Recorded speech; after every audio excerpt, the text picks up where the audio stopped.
Hi, my name is Tim Lee. I'm the Executive Director for the Texas Retired Teachers Association.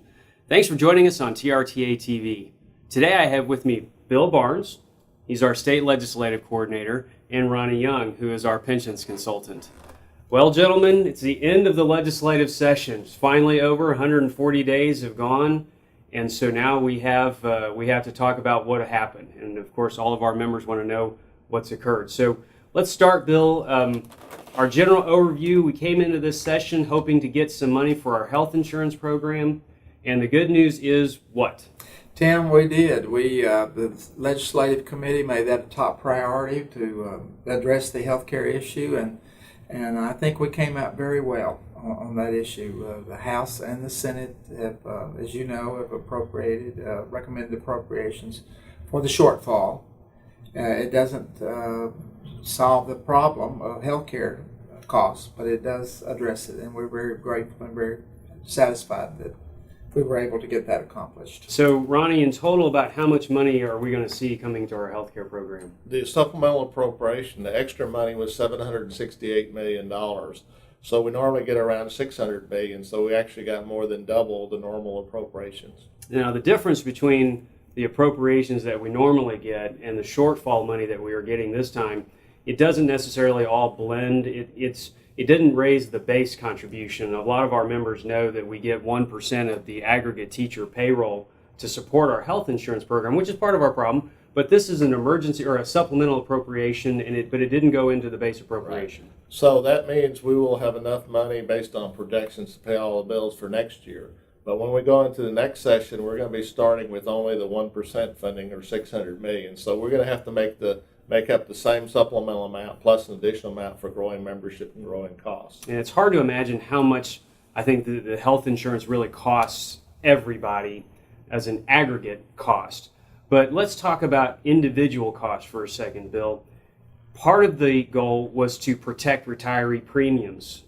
And with the supplemental appropriation, are our members going to see a premium increase in their health insurance costs? Don't think so, Tim. The premium, the intent of the legislature was to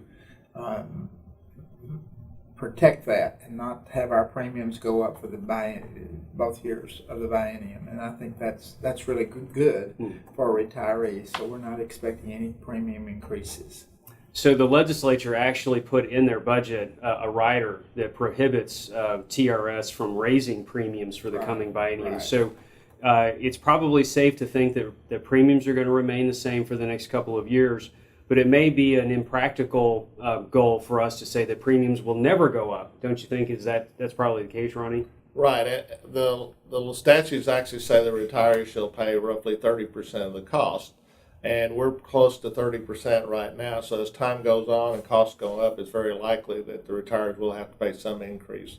Hopefully it won't be significant over time, but since there have been no increases over 10 years, it's very likely in a couple of years there will be increases. So we've talked a little bit about the cost of health insurance. I know that on the table, as we came into this legislative session, were a number of recommendations that TRS was making that would have probably changed the benefits considerably for our retirees. We had some conversations about that, especially in the Senate. We may talk about some more of that as we go through this discussion. But generally speaking, it sounds like the benefits are going to remain the same, and that the chairman of the Appropriations Committee, John Otto, was particularly strong of the opinion that by appropriating the $768 million, he sort of wanted to stay status quo, keep the TRS-Care program just like it is, not make any major changes. You had a subcommittee, an education subcommittee, that kind of broke that issue down. A gentleman by the name of Trent Ashby was the subcommittee chairman. I know our members are just wonderful at follow-up. Bill, if you're recommending follow-up communication, do you think that it would be particularly good for our members to, if one of their legislators serves on House Appropriations or serves in the subcommittee, that they would send a letter during the interim saying thank you? Absolutely, Tim.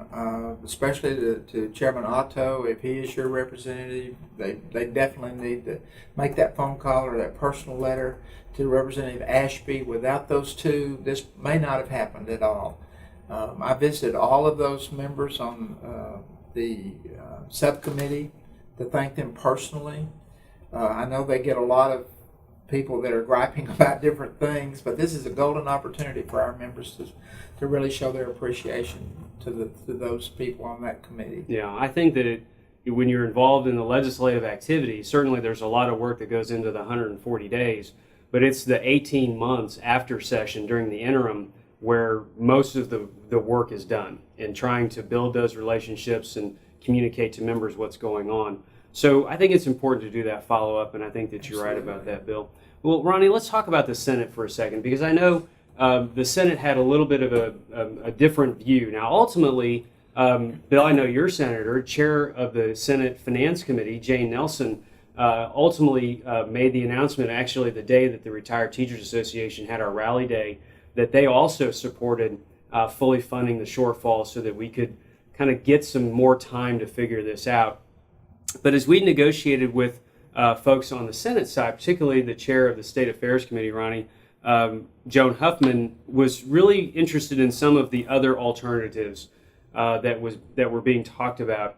And she focused in on a couple of those, one of which was mandatory Medicare Advantage. And there's some cost savings with that. Do you remember, if we were to pursue mandatory Medicare Advantage in the future, how much potential cost savings may have been generated from that one concept? Well, the conversations with the Senate were a little trickier because we didn't have a lot of information in detail. We heard numbers like $100 million, but we really believe that some of that $100 million was actually premium increases. It's like $120 million maybe for the biennium, but then there was $20 or $30 million in premium. So there are some savings, but we had a lot of issues with detail on who would be in fact impacted and whether Medicare Advantage was really being taken in various locations. So we didn't really have a good opportunity to explore the options because we didn't have a lot of detailed information. So that made it tricky. The other part I looked at was the accountable care organizations for people under 65. And obviously the people that are under 65 have a significantly higher cost to the care fund because Medicare doesn't pay for prescription drugs and doesn't pay 80% of the hospital and doctor bills. So those were two items on the table. I think we as a group were very open to exploring some of them, but we never really got the opportunity to see any of the detail, and it was kind of the discussion abruptly ended with the idea there'd be an interim committee looking at it. So that'll be our opportunity to really give input. Yeah, those are great points. I think, Bill, when Ronnie talks about Medicare Advantage, there are a lot of folks that have joined the TRS-Care Medicare Advantage, and they love it. They think it's a great program. There are some other folks that have joined it, and sometimes they find out while the program sounds like it's a good thing, it's the provider network in their area that may not necessarily understand that our Medicare Advantage program with the teacher retirement system is different than some other Medicare Advantage programs. And there are literally dozens of other Medicare Advantage programs in the market. And so I think that part of what we have to do, as Ronnie said, is we really need to study these options so that we can go back to the next legislative session and say, look, we've got $1 billion shortfall here. Where can we come to some resolution on some areas that may improve this program? I think that a lot of our members that like the Medicare Advantage probably would suggest that it's a good alternative. But then again, if their doctors are not participating in the program, it's hard to accept that as a real option for people to enroll in. Tell us some about how some of the members communicate with us so that we know how to communicate back to the members of the legislature about these kinds of issues. Tim, I have heard from both sides of the issue. Those that are extremely happy with their Medicare Advantage. Their doctors take it, and it's great. They really like it. And then I've heard from those that say, my doctor isn't going to take it, or the area, or even worse than that, maybe their doctor decided not to take it in the middle of the stream, so to speak, and I think that we've always, TRTA has always said we want to be a part of the solution, not a part of the problem. So when we hear those concerns, we need to address those concerns with TRS, and we have that a line of communication with them to help them understand this. And this is just the market. This is just the way the market runs. So, and we don't have a lot of control over that, Tim. Right. But we do listen to the members. So my advice to members is, if you are in this boat and you are having problems with your Medicare Advantage program, let us know. Let us know what's going on in your area, because we can get that word to the people that need to have that information. And sometimes, Tim, that's real frustrating for a retiree. You know, where do I go? Where do I go to get the help? We are willing to help, and we're willing to be a part of that process. But this is an ongoing thing with the market. So I know that we have a lot of support on our issue, and there were a lot of moments during the legislative session that we really saw how much support we as an organization have and our members have from legislators. Let's talk a second about the House. It takes leadership to really get an issue like this on the agenda early. We talked about Chairman Otto. We talked about Trent Ashby a little bit. You know, Ronnie, let's talk a little bit about the Speaker. Tell us about how he kind of made us retirees a priority. I mean, obviously, when the Speaker appointed Chairman Otto as Chairman of the Appropriation Bill, that was very helpful for TRTA, since Chairman Otto knew our issue really well. But the fact that the Speaker actually supported the team in the Appropriation Bill, and the Speaker actually came out very early, along with Chairman Otto, in saying we're going to fully fund TRS-Care, that's laid the groundwork for action in the Senate. So their leadership was critical to the whole bill. Well, the bottom line, I think, on the whole issue is that we have a lot of friends in the legislature. And it didn't happen overnight. Our members work hard from one legislative session all the way through the interim to the next legislative session. And that's probably the end message for our members right now on health insurance, is that work is not going to stop. And we've got a major project coming up during the interim, which we're going to talk about in just a second. But bottom line, for this session on healthcare, $768 million will help plug a hole so our retiree premiums are going to remain the same. Our benefits are not expected to change, and we have a lot of goodwill in the Texas Legislature thanks to our members doing a lot of work to build up that goodwill.